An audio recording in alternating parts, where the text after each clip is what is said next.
నమస్తే. ప్రస్తుతం దేశవ్యాప్తంగా ఒక పెద్ద చర్చ జరుగుతుంది. అదేంటంటే కేంద్ర క్యాబినెట్ రీషఫుల్ చేస్తున్నారు. చాలామంది కేంద్ర మంత్రులు తొలగించి మరికొంతమంది కొత్త వాళ్ళకి ఆ పదవులు ఇవ్వబోతున్నారనే చర్చ చాలా పెద్ద ఎత్తున జరుగుతుంది. ఇందులో ఎవరిని మార్చబోతున్నారు, ఎవరికి కొత్త కొత్త పదవులు రాబోతున్నాయి, అసలు సౌత్ పైన బీజేపీ ప్లాన్ ఏంటి, ఎస్పెషల్లీ ఆంధ్రప్రదేశ్లో ఏమన్నా మార్పులు చేర్పులు ఉన్నాయా, అయితే తెలంగాణ గురించి కూడా మరో పెద్ద చర్చ జరుగుతుంది. దాదాపుగా 12 మంది సౌత్ ఇండియా నుంచి సెంట్రల్ క్యాబినెట్లో ఉన్నారనమాట. అయితే ముఖ్యంగా మనం ఒక్కసారి చూస్తే ఎవరిని చేంజ్ చేయబోతున్నారు అనేది ప్రధానంగా మనం చూద్దాం. ఎవరిపైన ఊహాగానాలు ఉన్నాయి, ఎవరెవరిని ఎందుకు చేంజ్ చేయబోతున్నారు అనేది కూడా ఇందులో క్లియర్గా మాట్లాడుకునే ప్రయత్నం చేద్దాం. దాని తర్వాత సౌత్ ఇండియాలో ఎవరెవరు ఉన్నారు, ఎంతమంది ఉన్నారు, వాళ్ళ పరిస్థితి ఏంటి అనేది కూడా చాలా క్లియర్ కట్గా చెక్ చేసుకునే ప్రయత్నం చేద్దాం.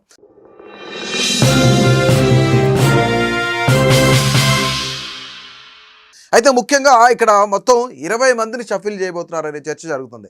అందులో ముఖ్యంగా నిర్మలా సీతారామన్, అంటే ఆర్థిక శాఖకు సంబంధించి అనేకమైన వాదనలు వినిపిస్తూ ఉన్నాయి.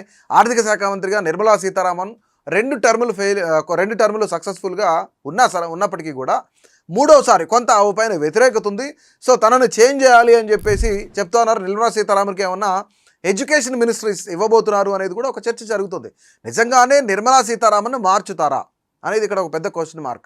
అంటే చాలా కీలకంగా ఇప్పుడు కేంద్ర క్యాబినెట్లో చాలా కీలకంగా, అంటే ప్రధానమంత్రి తర్వాత అమిత్ షా తర్వాత హోంమంత్రి తర్వాత చాలా కీలకమైన బాధ్యత నిర్మలా సీతారామన్ వ్యవహరించారు.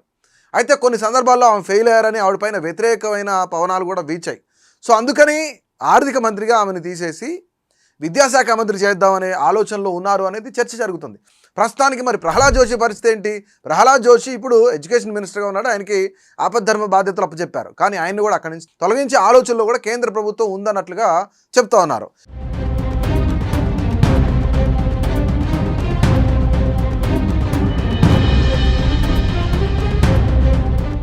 ఇక మరొక వ్యక్తి బండి సంజయ్ కేంద్ర సహాయ మంత్రిగా ఉన్నారు. ఎందుకు బండి సంజయ్ అంటే ఈ మధ్యకాలంలో బండి సంజయ్ కానీ ఆయన కుమారుడికి సంబంధించిన ఇష్యూ కానీ చాలా పెద్ద ఎత్తున చర్చ జరిగింది, దేశవ్యాప్తంగా జరిగింది. ఇక తెలంగాణలో సౌత్ ఇండియాలో బండి సంజయ్ నెక్స్ట్ నువ్వే అని పదే మాట్లాడుతూ వచ్చారు. సో కొంతమేర ఇక్కడ బండి సంజయ్ యాక్టివిటీస్ కూడా చాలా చాలా తక్కువగా ఉన్నాయి. కేంద్ర మంత్రిగా ఆయన పర్ఫార్మెన్స్ కూడా బాగాలేదు అనే ఏదైతే క్యాలిక్యులేషన్స్ అని అవన్నీ కూడా కేంద్ర ప్రభుత్వం దగ్గరికి వెళ్ళాయంట. సో బండి సంజయ్ని కూడా తీసేయబోతున్నారు అనే చర్చ జరుగుతుంది. అండ్ అలాగే ప్రస్తుతానికి తెలంగాణలో ఎవరికి ఇచ్చే అవకాశం ఉంది అనేది మనం ఒకసారి చూస్తే కనుక 2 రేసులో ఉన్నట్టు తెలుస్తుంది. ఒకటి కొండా విశ్వేశ్వరరెడ్డి, మరొక వ్యక్తి ఈటెల రాజేంద్ర. ఎందుకు కొండా విశ్వేశ్వరరెడ్డి అంటే ఈ మధ్యకాలంలో E20 పైన అనేకమైన వ్యతిరేక పవనాలు వీచాయి. ఇటు రాహుల్ గాంధీ కూడా దానిపైన సోషల్ మీడియా వ్యాప్తంగా కూడా అనేకమైన వీడియోలు రిలీజ్ చేయడం ఇవన్నీ చేశారు. దీన్ని ఎదుర్కోవడానికి కేంద్ర ప్రభుత్వం అటు ప్రధానమంత్రి కూడా సోషల్ మీడియాలో కేంద్ర మంత్రులు కూడా వీడియోలు చేయండి, E20పై వీడియోలు చేయమన్నప్పుడు కొండా విశ్వేశ్వరరెడ్డి చాలా విరివిగా ఆయన సోషల్ మీడియాలో మాట్లాడడం కానీ ఇవన్నీ చేస్తూ వచ్చారు. ఆయన పేరు దేశవ్యాప్తంగా వినిపించింది. అంటే సోషల్ మీడియాలో మాట్లాడితే ఇచ్చేస్తారా సెంట్రల్ పదవి అంటే అది పక్కన పెడితే కొండా విశ్వేశ్వరరెడ్డి మంచి ఎడ్యుకేటెడ్ పర్సన్, దీంతో పాటుగా ఆయన గతంలో కూడా గెలిచిన అనుభవం ఉంది. అండ్ కొంత ప్రజలని ఆకర్షితులు చేసుకోవడానికి ఆయనకి కావాల్సిన టాక్టిక్స్ అన్నీ తెలుసు, కొంత మంచి పేరు ఉంది కాబట్టి సో డెఫినెట్లీ కొండా విశ్వేశ్వరరెడ్డికి అవకాశం ఉందనే చర్చ కూడా జరుగుతుంది. ఇక మరొక వ్యక్తి ఈటెల రాజేంద్రకి ఎందుకు ఇస్తారు అంటే అతను మాస్ లీడర్, ఉద్యమ నాయకుడు, దట్టు బీసీ నాయకుడు. అంటే బీజేపీ ఒక కీలకమైన అభ్యర్థన పెట్టింది గత అసెంబ్లీ ఎన్నికల్లో. బీజేపీలో ఎవరైనా బీజేపీ అధికారంలోకి వస్తే కనుక బీసీని ముఖ్యమంత్రిని చేయడానికి మేము సిద్ధంగా ఉన్నాం అనేది తీసుకొచ్చింది. ఇప్పుడు బీసీ ముఖ్యమంత్రి చేయలేకపోయారు, వాళ్ళు గెలవలేదు కాబట్టి బీసీని కేంద్ర కార్యవర్గంలోకి తీసుకుంటే, సెంట్రల్ మినిస్టర్లు ఆ క్యాబినెట్లోకి తీసుకుంటే కనుక ఖచ్చితంగా బీసీ సామాజిక వర్గానికి పెద్దపేట వేసినట్లు ఉంటుంది.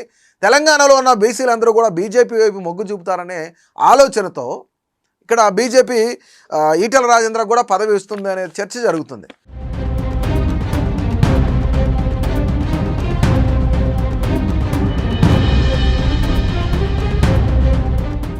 ఇక మనం ఒకసారి చూస్తే ఏపీలో ఆల్మోస్ట్ 3 ఉన్నారు. ఇప్పుడు రామ్మోహన్ నాయుడు ఏవియేషన్ మినిస్టర్గా ఉన్నారు, అలాగే పెమ్మసాని చంద్రశేఖర్ రూరల్ డెవలప్మెంట్, వీళ్ళిద్దరు టీడీపీ నుంచి ఉన్నారు.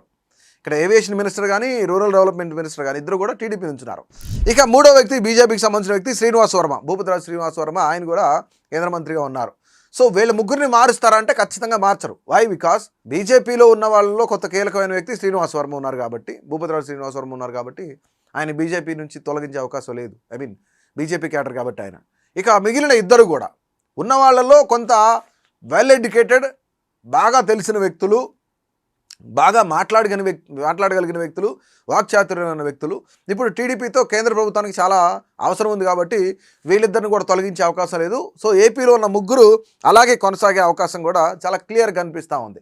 ఇకపోతే మనం సౌత్కి వద్దాం. సౌత్ మొత్తంలో చూసుకున్నట్లయితే 2 తెలుగు రాష్ట్రాల్లో దాదాపు 5 కేంద్ర మంత్రులు ఉన్నారు. 3 ఏపీ నుంచి ఉంటే మరొక 2 ఇక్కడ తెలంగాణ నుంచి ఉన్నారు. సో తెలంగాణలో చేంజెస్ ఉన్నాయి కానీ ఏపీలో చేంజెస్ ఉండే అవకాశం అయితే లేదన్నట్టు తెలుస్తోంది. ఇకపోతే తమిళనాడుకి ఎంపీ ఎవరు లేరు కాబట్టి సో అక్కడ కేంద్ర మంత్రి పదవి అనే ఆలోచన కూడా లేదు. ఒక్కసారి మనం చూస్తే కర్ణాటకలో చూస్తే కుమారస్వామి కర్ణాటక నుంచి ఉన్నారు, అలాగే నిర్మలా సీతారామన్ ఉన్నారు, ప్రహ్లాద్ జోషి ఉన్నారు, ఇక శోభా కరంద్లాజే ఉన్నారు, అలాగే వి సోమన్న కూడా ఉన్నారు. సో వీళ్ళు 5 ఉన్నారు. 5లో ప్రహ్లాద్ జోషి గురించి, నిర్మలా సీతారామన్ గురించి మనం మాట్లాడుకున్నాం. కుమారస్వామిని టచ్ చేసే అవకాశం అయితే కనిపించట్లేదు.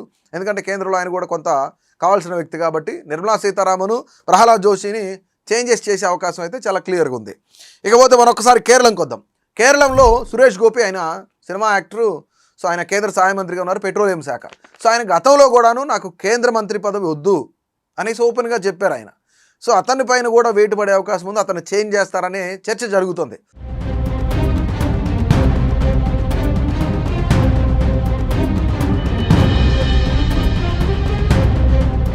సో ఓవరాల్గా సౌత్లో మనం చూసుకుంటే తెలంగాణలో ఇద్దరికి సంబంధించి మనం చూస్తే ఇక్కడ కిషన్ రెడ్డిని మార్చరు. ఎందుకంటే కిషన్ రెడ్డి పార్టీకి చాలా లాయల్గా ఉంటారు. బొగ్గు గనుల శాఖకు సంబంధించి కూడా ఆయన కొంత కీలకమైన శాఖ కాబట్టి లాయల్గా ఉండే పర్సనే కావాలి కాబట్టి కిషన్ రెడ్డిని మార్చరు. సో అందుకని అక్కడ ఒక చేంజ్, తెలంగాణలో ఒక చేంజ్ ఉంటుంది. ఇక కేరళలో కూడా సురేష్ గోపిని మారుస్తారని అనుకుంటున్నారు. ఇక కేరళ నుంచి మరొక వ్యక్తి ఎవరంటే జార్జ్ కురియన్. ఈయన ఫిషరీస్ ఏదైతే పశుసంవర్ధక శాఖ ఉందో దానికి సంబంధించిన మంత్రిగా ఉన్నారు ఆయన. ఇక ఇక్కడ అతన్ని రీప్లేస్ చేసే అవకాశం లేదు. సురేష్ గోపి ప్లేస్లో ఇక్కడ కే సురేంద్రన్ అనే వ్యక్తిని రీప్లేస్ చేస్తారనే చర్చ జరుగుతుంది. కే సురేంద్రన్ ఇంతకుముందు ఏం చేశారంటే ఆయన కేరళలో బీజేపీ రాష్ట్ర అధ్యక్షుడిగా ఉన్నాడు. అంటే ఇక్కడ వన్ మోర్ థింగ్ మనం ఏం ఆలోచించాలంటే మరి ఆ బీజేపీ అధ్యక్షుడిగా చేసే అధ్యక్షుడు అంటున్నారు, మరి అధ్యక్ష పదవికి ఉన్నోళ్ళు లేదంటే కార్యవర్గంలో ఉన్నప్పుడు జాతీయ కార్యవర్గంలో ఉన్న వాళ్ళలో కేంద్ర మంత్రులుగా ఇవ్వరు అంటే నిజంగానే ఇవ్వరు. కానీ ఒకప్పుడు ఆయన బీజేపీ రాష్ట్ర అధ్యక్షుడిగా ఉన్నాడు కాబట్టి సో ఆయన ఇప్పుడు ప్రస్తుతం కొంత కీలకంగా వ్యవహరిస్తున్నారు కేరళలో. అందుకని కే సురేంద్రన్ కూడా ఇస్తారు. అంటే ఇప్పుడు అధ్యక్షుడు కాదు.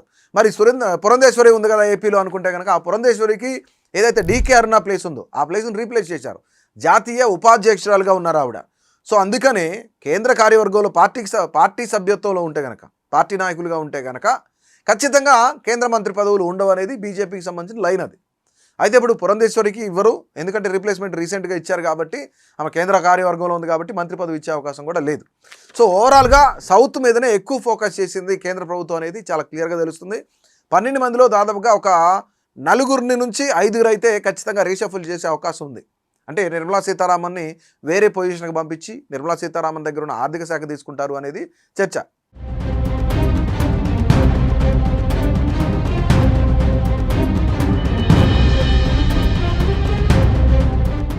ఇక ప్రస్తుతానికి ప్రహ్లాద్ జోషి కూడా ఆపద్ధర్మంగానే ఉన్నాడు ఆయన. సో ఆయన కూడా మారుస్తారు అనే చర్చ జరుగుతుంది. సో ఓవరాల్గా మనం చూస్తే 20 మందిలో దాదాపుగా సౌత్ నుంచే 12 మంది కేంద్ర మంత్రులు ఉంటే అందులో ఒక 4 నుంచి 5 మందిని మార్చే అవకాశం కూడా కనిపిస్తూ ఉంది. సో ఓవరాల్గా కేంద్ర క్యాబినెట్ ఏదైతే ఉందో ఈ కేంద్ర క్యాబినెట్ రీషఫుల్ జరుగుతుంది. ఎవరెవరికి ఏ పదవులు ఇస్తారు అనేది కూడా మనం వెయిట్ చేయాలి కొంతకాలం.